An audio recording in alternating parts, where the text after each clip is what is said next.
Hello students, कैसे हैं आप। आज का मेरा टॉपिक है second order linear differential equation complementary function. It means कि हम सेकंड ऑर्डर जो डिफरेंशियल इक्वेशन होती है उसका सीएफ कैसे फाइंड करते हैं। ये मैंने एक ब्रीफ में वीडियो आपको पहले भी शेयर किया हुआ है और आज मैं फिर से थोड़ा डिटेल में ये क्वेश्चन के साथ हम इसको समझेंगे कैसे हम इसका सीएफ फाइंड करेंगे।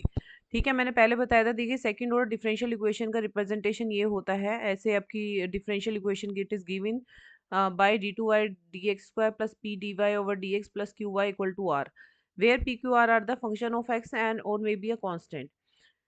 हमें सी एफ फाइंड करना है, तो सी एफ फाइंड करने के लिए हम डी बाई डी एक्स को डी पुट करते हैं, D two over D X square को डी स्क्वायर पुट कर सकते हैं। अगर हायर ऑर्डर डिफरेंशियल इक्वेशन है उसको डी क्यूब आप रख सकते हो। ओके एंड तो हम सब इसमें देख रहे हैं डिफरेंशियल इक्वेशन हमारी क्या बन जाती है। D two Y over D X D two Y plus P D Y plus Q Y equal to zero equal to R, है ना। तो मैंने आपको पहले भी बताया था कि जब भी आपको सी एफ फाइंड करना होता है तो एल एच एस पे वर्क करते हैं हम ओनली। ठीक है, तो हम इसमें आर को जीरो लेके चलेंगे। जब आगे में पी आई पढ़ाऊंगी तो उस वक्त आपको आर्ग गिवन होगा, वो फंक्शन ऑफ एक्स हो या मे बी ए कांस्टेंट हो सकता है। ठीक है, इस केस में हमारे पास जब सी एफ फाइंड करते हैं तो हम एल एच एस पे वर्क करते हैं। जो हमारी इक्वेशन गिवन होती है डिफरेंशियल इक्वेशन बेसिकली, तो उस पे हमें उसके थ्रू हम सी एफ फाइंड करेंगे। तो यहाँ पर देखिएगा डी क्या है हमारे पास, एम लेंगे, ऑक्सिलरी इक्वेशन फॉर्म करते हैं। सेकंड स्टेप क्या रहता है, थर्ड स्टेप हमारे पास रहता है ऑक्सिलरी इक्वेशन फॉर्म करना, या इट मींस कि डी के प्लेस पे एम पुट किया है। ठीक है ना, तो एम पुट कर देंगे तो यहाँ पर हमारी डिफरेंशियल इक्वेशन क्या कन्वर्ट हो जाती है, M two P plus P M plus Q equal to zero. Okay, तो इस ये इक्वेशन कैसी है, क्वाड्रेटिक इक्वेशन है। क्या बोलते हैं इसको, क्वाड्रेटिक इक्वेशन। अगर हमारे पास देखो हायर ऑर्डर की डिफरेंशियल इक्वेशन हो, like D D cube Y D X cube हो, उस केस में हमारे पास किस में कन्वर्ट हो जाएगी, क्यूबिक इक्वेशन में। ठीक है ना, तो अब हम इसको कैसे सोल्व करेंगे, बाय यूजिंग फैक्टराइजेशन। ठीक है, मिडिल टर्म स्प्लिट करके। तो इसमें हम रूट फाइंड कर लेंगे। रूट क्या आ जाएगा, root of the equation that is the value of M. ये क्या कहलाती है हमारी, वैल्यू ऑफ एम कहलाती है। ओके तो हमारे पास वैल्यू ऑफ एम के बाद थ्री केसेस अराइज होते हैं। Three cases depend on the roots nature of the value of M, मतलब एम के रूट्स किस टाइप के हैं, एम की वैल्यू क्या है, रूट्स है नहीं। तो ये रूट्स कैसे हैं, इनका नेचर कैसा है, रूट्स रियल हैं या रूट्स कॉम्प्लेक्स हैं या फिर रूट्स इरेशनल है। तीन केसेस बनते हैं, ये देखो आपको लर्न करना पड़ेगा। तो मैंने यहाँ बनाई हुई है table, when the roots are real. Real roots का मतलब क्या होती है, लाइक वन और टू हो गया। ठीक है, डिस्टिंक्ट हो गया मतलब एक दो तीन, इस तरीके के रूट्स आ गए।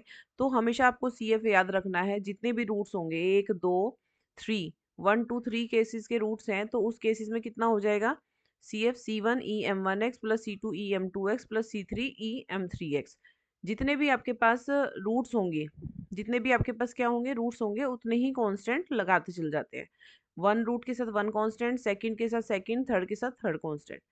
ठीक है, इफ अगर ये रूट्स इक्वल आ जाते हैं, लाइक आपके पास रूट्स आ गया टू टू, दो बार टू टू आ गया या दो बार ही थ्री आ गया। अगर क्यूबिक इक्वेशन है तो तीन रूट आएंगे, अगर क्वाड्रेटिक इक्वेशन है तो टू रूट्स होंगे। तो टू टू हमारे पास दो रूट आ गए, तो उस केस में सी एफ क्या रहता है,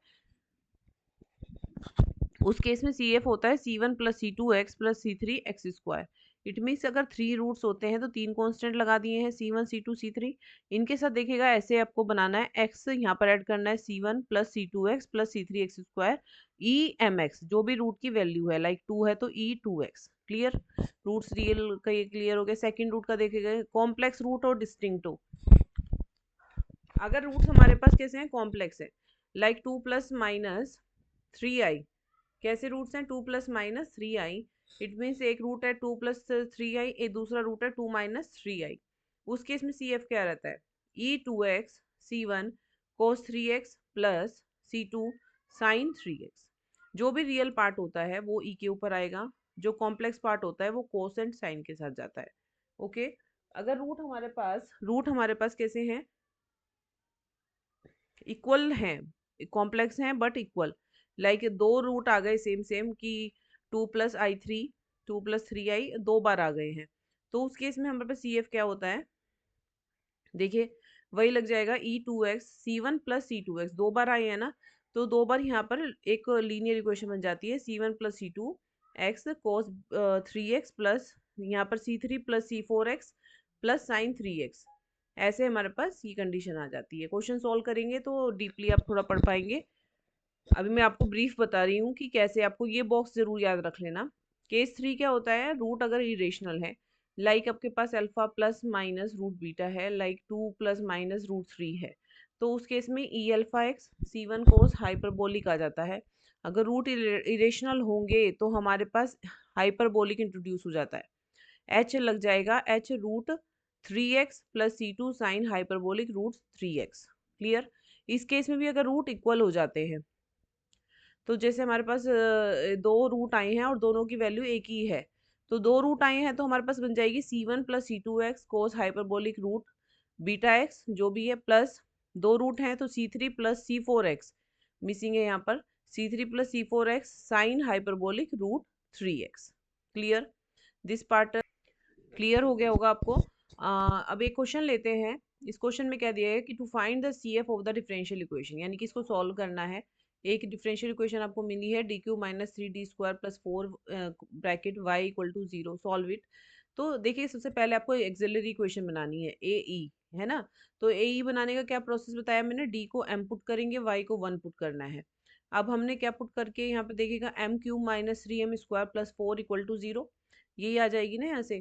तो यहाँ पर देखिएगा इसको मिडिल टर्म स्प्लिट किया है, मिडिल टर्म से नहीं होगा तो हमने क्या किया है, इसमें सेटिस्फाई करा के देख रहे हैं। M equals to one put किया तो one minus three plus four satisfy नहीं हो रहा है, माइनस वन पुट किया, minus one minus three plus four equal to zero आ गया है, तो यानी कि एक रूट आ गया है हमारे पास एम प्लस वन। अब हमने देखिएगा इसमें एम प्लस वन हमने इसमें डिवीजन एल्गो लगा दिया है, ये सबको आता होगा। ये वाली इक्वेशन से एम प्लस वन को डिवाइड किया, एम स्क्वायर लिया ऊपर, एम क्यूब आ गया है यहाँ पर, एम को एम स्क्वायर से डिवाइड करते हैं, है ना। तो एम को एम क्यूब से डिवाइड करेंगे तो एम स्क्वायर आएगा, तो ये आपने प्रोसेस किया। इसके बाद हमारे पास एक क्वाड्रेटिक इक्वेशन हमें मिल जाती है।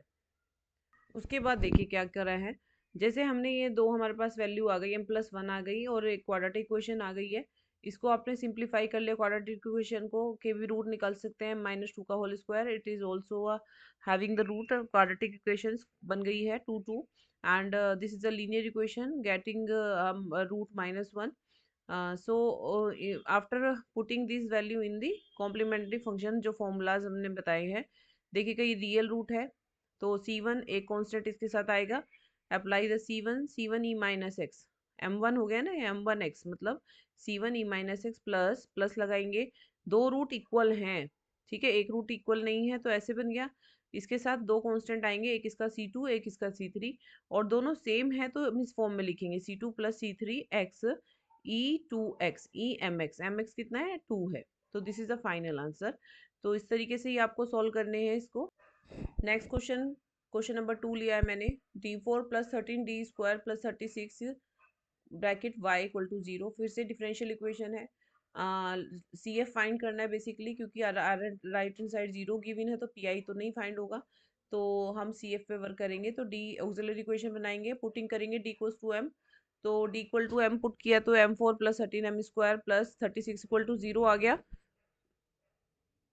इसमें देखिएगा मिडिल टर्म स्प्लिट हो पा रही है, नाइन फोर जा 36, nine plus four equals to 13, common लेंगे M square plus nine is common, four common लिया एम स्क्वायर प्लस नाइन, ठीक है, दोनों आपके क्या आ गए, कॉमन आ गए, फैक्टराइज किया, इक्वल हो गए, रूट्स निकाल लिए हैं, इससे हमारे पास M equals to plus minus three I आया है, इससे हमारे पास M equals to plus minus two I आया है। दोनों रूट कैसे हैं, कॉम्प्लेक्स रूट हैं, ठीक है ना। कॉम्प्लेक्स रूट का केस देखिए क्या बनेगा, कॉम्प्लेक्स रूट का केस टू है, जिसमें मैंने एक बार एक रूट ले लिया M1 थ्री आई प्लस थ्री आई, दूसरा रूट ले लिया माइनस थ्री आई, तीसरा रूट ले लिया टू आई, और fourth root is minus two I, यानी दो रूट हैं, अलग अलग ही रूट हैं, तो ऐसे सेम तो कोई सा रूट नहीं है, तो इसमें सी एफ कैसे बनाएंगे, देखिए रियल पार्ट